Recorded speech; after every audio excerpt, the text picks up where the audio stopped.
What if every major choice you ever made, every love you embraced, every path you abandoned wasn't just a memory, but a living, breathing entity? What if you could pawn your deepest regrets like old jewelry, trading them for a quiet mind and a clean slate? And what if the true price for that peace of mind was a fragment of your very soul? This isn't a philosophical thought experiment. It's the startling reality at the heart of a story that will dismantle everything you think you know about fate, free will, and the invisible architecture of your own life. Today, we journey into a world hidden just behind the veil of our own, a world where the cost of contentment is measured in pieces of the human spirit.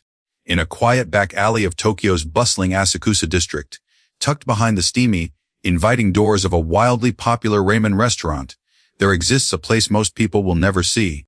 It's a nameless pawn shop, a place that doesn't trade in diamonds or gold, but in far more valuable treasures, the choices that haunt us. This is the world of Ishikawa Hana, a young woman who has spent her entire life preparing to inherit this strange family business. Her world is one of absolute certainty, of a single, unchangeable path tattooed onto her very skin from birth. It is a world without detours, without the terrifying freedom of what-ifs.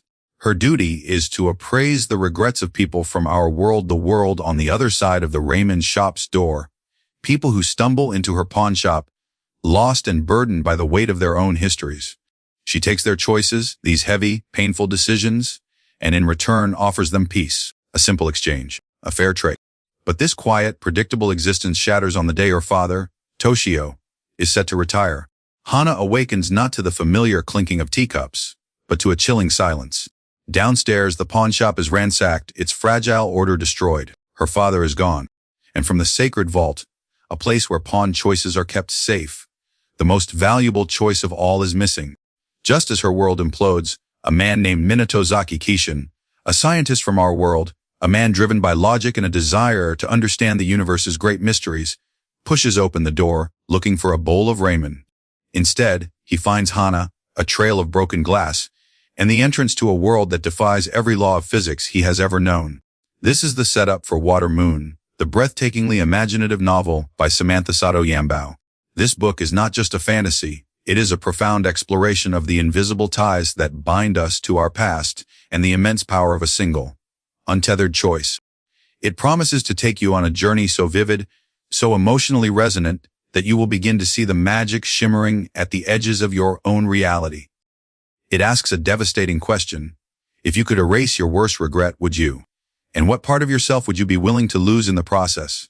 Hana's life is governed by rules, the most important of which is to never, ever covet the choices she collects. These choices, when viewed through her mother's old gold-rimmed glasses, are not memories or abstract concepts.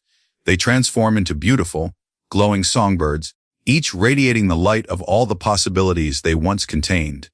Her job is to cage these birds and hand them over to the Shikuin, the terrifying otherworldly keepers who enforce the rules of her world. The Shikuin are beings of nightmare, patchwork creatures of metal, and rot hidden behind impassive no masks, their very presence corrupting the air. To cross them is to invite a fate worse than death. And this is the world Kishin, the pragmatic physicist, has just stumbled into. He is a man grounded in reason, a man whose life has been a search for empirical truths, to quiet the ghosts of his own past, particularly the abandonment by his mother when he was a boy. He sees Hana, bleeding and terrified in her wrecked pawn shop, and his instinct is to help, to call the police, to impose the order of his world onto her chaos. But Hana knows the police cannot help her. The lock on her door was not meant to keep out common thieves, it was built to keep two entire worlds apart. The disappearance of her father and the stolen choice are not matters for earthly authorities. They are violations of a sacred, ancient pact. Following a series of cryptic clues her father left behind a misplaced playing card, her mother's glasses left by the door, Hana realizes this was no random theft.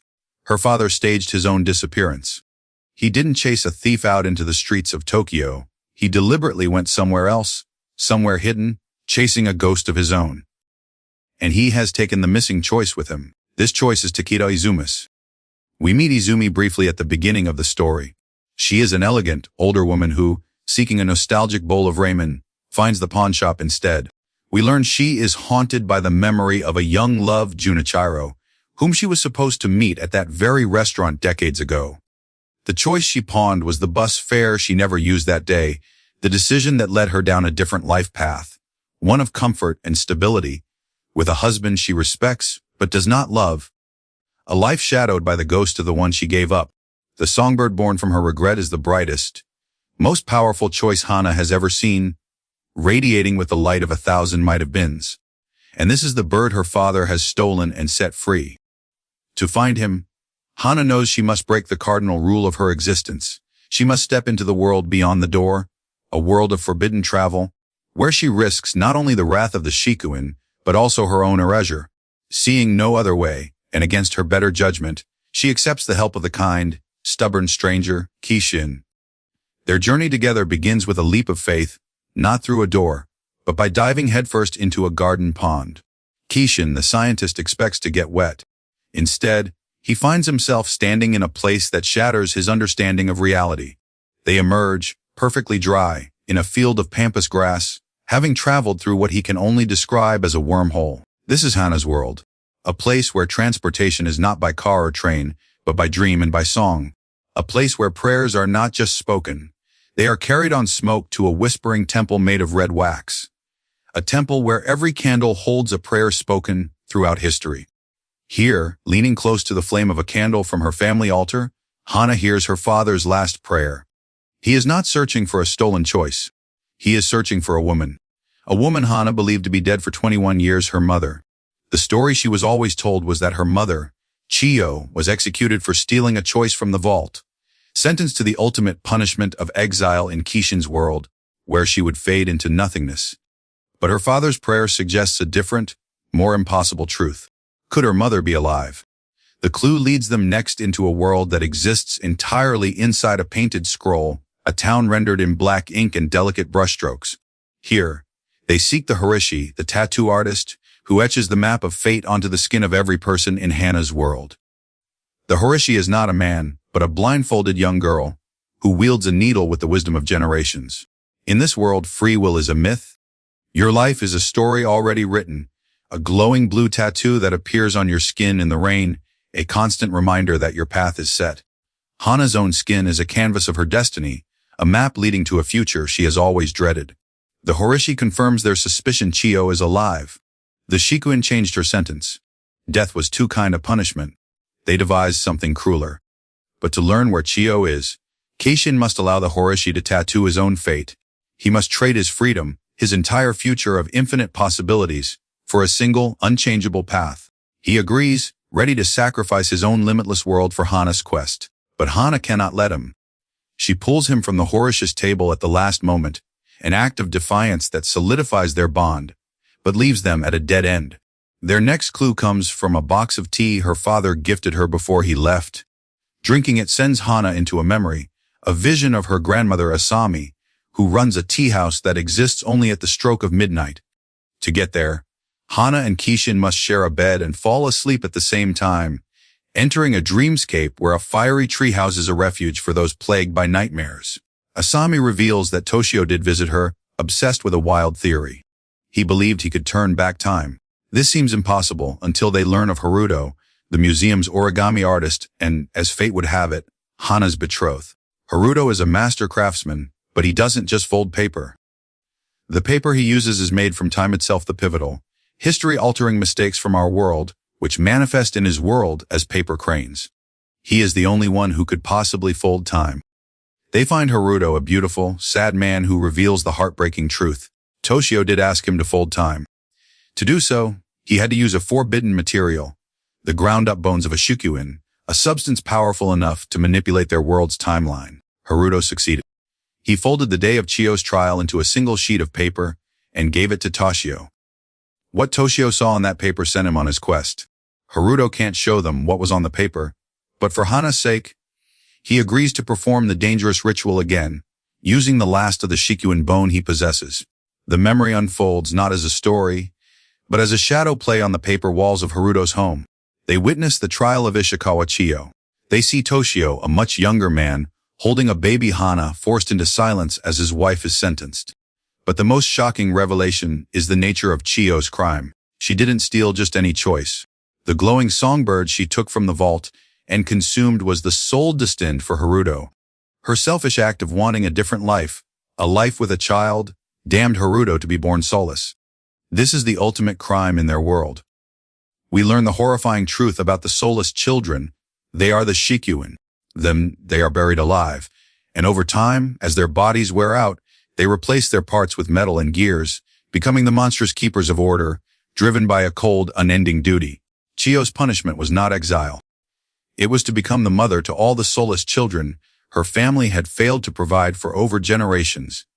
A life sentence of caring for the very monsters her crime helped perpetuate. As Hana reels from this, the real Shikuin attack Haruto's home. In a final act of love, Haruto sacrifices himself, folding his entire paper house into an inescapable prison, trapping the Shikuin and himself inside, allowing Hana and Kishin to escape on a cloud of 1,000 paper cranes. The escape leads them back to the pawn shop, but the two remaining Shikuin are waiting.